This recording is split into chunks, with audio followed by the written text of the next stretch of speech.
સત્તાધારમાં છે. સત્તાધાર. હા, સત્તાધાર એટલે જુનાગઢ થી 40 કિલોમીટર 45 કિલોમીટર દૂર થાય વિસાવદર થી આગળ. સત્તાધાર એક મહાયાત્રા ધામ છે, એટલે છોકરો ત્યાં જતો રહેલો. અને એને એમ કીધું કે અત્યારે છે ને એ સત્તાધાર થી નીકળો ને આંબાજોડ ને કાંઠે, આંબાજોડ એક નદી નીકળે છે ત્યાં, તો એ નદીને કાંઠે બેસવા જાય છે. એટલે ત્યાં બેસશે ઈ. પણ તમે જલ્દી કોઈ નીચે હોય તો એને મોકલો, હું એને 1 કલાક ત્યાંથી નહીં હલવા દઉં, એવું બાપુએ કીધું. 1 કલાક એ ત્યાંથી ખસવા નહીં દઉં એમ. અચ્છા.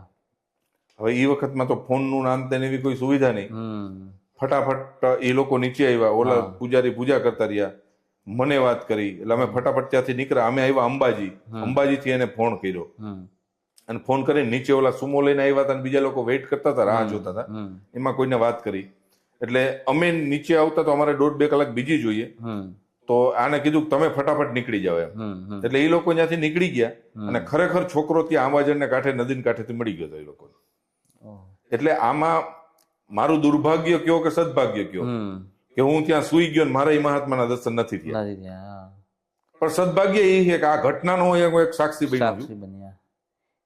એટલે આવા તો ચમત્કાર થતા હોય છે, અને ઘણા લોકોને થયા છે.